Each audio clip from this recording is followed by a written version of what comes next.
এই একটি ভুলের কারণে আপনার সব ডিম ফেটে যাচ্ছে।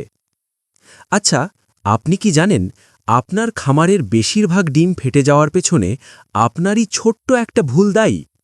হ্যাঁ, একদম ঠিক শুনছেন। আপনি দিন-রাত মুরগির পেছনে খাটছেন, ভালো ভালো খাবার দিচ্ছেন, কিন্তু সকালে ডিম আনতে গিয়ে মনটাই খারাপ হয়ে যাচ্ছে। দেখছেন বেশিরভাগ ডিম ফেটে একাকার, অথবা খোসাগুলো কাগজের মতো পাতলা। এই একটা কারণেই আপনার লাভের হিসাব লোকসানের খাতায় চলে যাচ্ছে।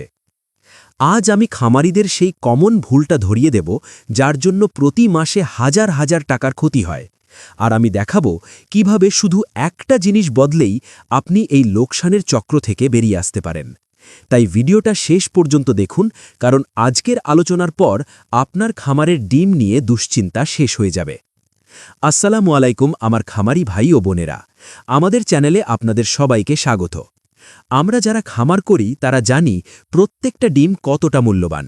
এটা শুধু একটা ডিম না, এর সঙ্গে জড়িয়ে আছে আমাদের পরিশ্রম, টাকা আর অনেক স্বপ্ন।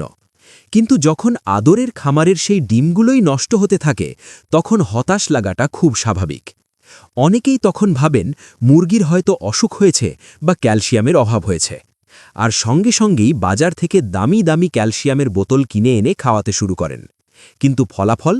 যেই লাউ সেই কদুই। ডিম যেমন ভাঙছিল তেমনই ভাঙতে থাকে। কারণ আসল সমস্যাটা শুধু ক্যালসিয়ামের অভাব নয়, সমস্যাটা তার চেয়েও গভীরে। আমরা এমন একটা বড় ভুল করি যা আমাদের বাকি সব চেষ্টাকে নষ্ট করে দেয়।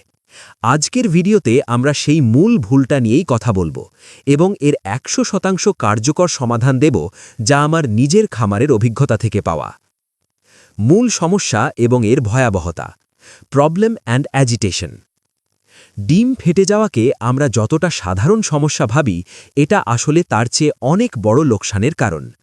প্রথমত, সরাসরি আর্থিক ক্ষতি। একটা ডিম ভাঙা মানে আপনার 10-12 টাকা ড্রেনে চলে যাওয়া।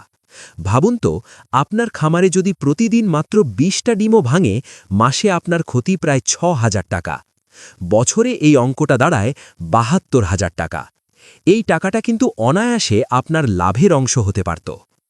দ্বিতীয়ত, এর সঙ্গে জড়িয়ে আছে মারাত্মক স্বাস্থ্য ঝুঁকি।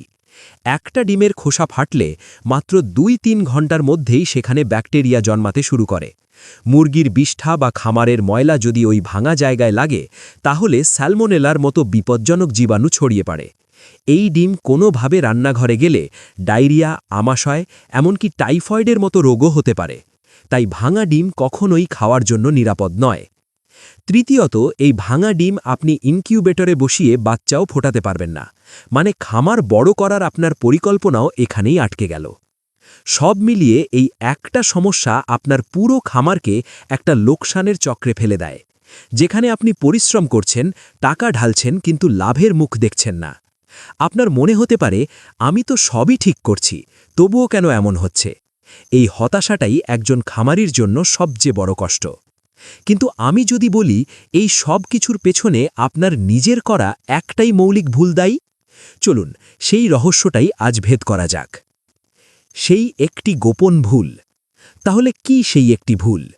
সেই বড় ভুলটি হল পুষ্টির পুরো সিস্টেম না বুঝে শুধু একটা উপাদানের পেছনে দৌড়ানো। আমি আরও সহজ করে বলছি, আমাদের বেশিরভাগ খামারি মনে করেন ডিমের খোসা মানেই ক্যালসিয়াম। তাই খোসা পাতলা হলেই আমরা মুরগিকে শুধু ক্যালসিয়াম খাওয়াতে ব্যস্ত হয়ে পড়ি। ঝিনুকের গুঁড়ো, ডিমের খোসার গুঁড়ো, বাজারের দামি লিকুইড ক্যালসিয়াম, হাতের কাছে যা পাই তাই খাওয়াই। আর এখানেই আমরা সবচেয়ে বড় ভুলটা করে ফেলি। ব্যাপারটা অনেকটা এমন, ধরুন আপনি একটা দেওয়াল বানাবেন। আপনার কাছে প্রচুর ইট আছে, কিন্তু দেওয়াল গাঁথার জন্য সিমেন্ট, বালি আর পানি নেই। আপনি কি শুধু ইট দিয়ে দেওয়াল বানাতে পারবেন? কখনোই না।